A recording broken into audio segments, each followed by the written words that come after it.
7 hal yang dilaknat malaikat dalam Islam. Malaikat tidak hanya mendoakan kebaikan bagi golongan orang beriman karena amalnya.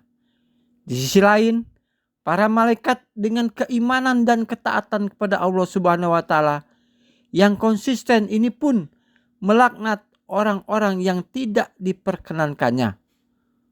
7 hal yang dilaknat malaikat berdasarkan Al-Quran dan hadis.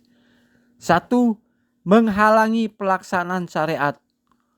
Orang-orang yang menghalangi pelaksanaan syariat maupun menyembunyikan keterangan syariat menjadi hal yang dilaknat oleh Allah Subhanahu wa taala maupun malaikat.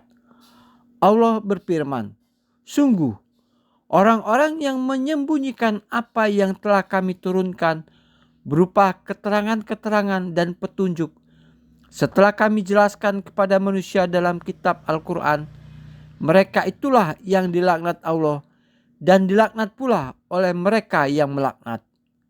2. Melindungi pelaku bid'ah.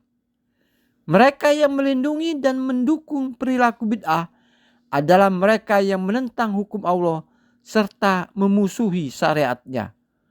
Rasulullah SAW bersabda, "Siapa yang membuat bid'ah atau melindungi bid'ah, maka ia mendapat laknat Allah, para malaikat, dan seluruh manusia." 3. Meninggal dalam keadaan kafir.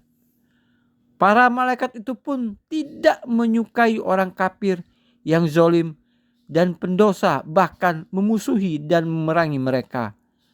Firman Allah, "Sungguh, orang-orang yang kafir dan mati dalam keadaan kafir, mereka itu mendapat laknat Allah, para malaikat, dan manusia seluruhnya."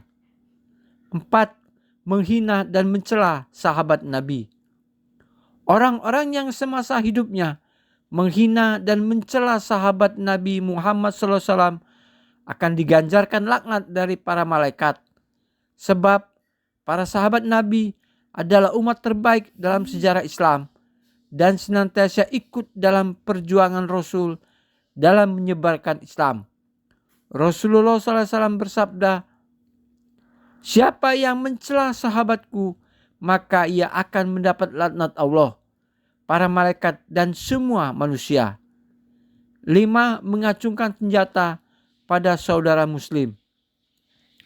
Mengacungkan senjata ini dapat dimaknai sebagai menghilangkan nyawa saudara muslimnya. Hal ini bisa menimbulkan ketakutan pada saudaranya. Bahkan ada kemungkinan setan yang menjadi pendorong bagi pelaku untuk melakukannya. Rasulullah SAW bersabda, "Barang siapa mengacungkan senjata kepada saudaranya sesama muslim, maka para malaikat akan melaknat sampai ia lepaskan, meskipun yang menjadi sasarannya ialah saudaranya sebapak atau seibu." 6. Berbuat zalim di Madinah. Perbuatan zalim tentu menjadi salah satu perbuatan yang sangat dibenci oleh Allah Subhanahu wa taala. Terlebih bagi mereka yang melakukan zalim di kota Madinah, sesuai dengan yang disebutkan dalam satu riwayat hadis berikut.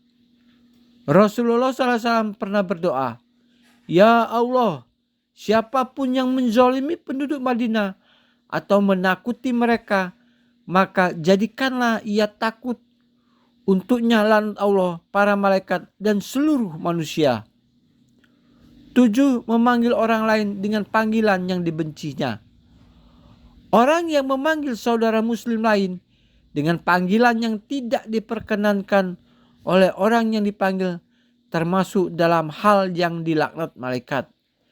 Dari Umair bin Sa'd yang mengisahkan bahwa Rasulullah SAW bersabda, "Barang siapa memanggil orang lain bukan dengan namanya, tetapi dengan nama yang tak disukai orang itu, maka ia akan dilaknat malaikat."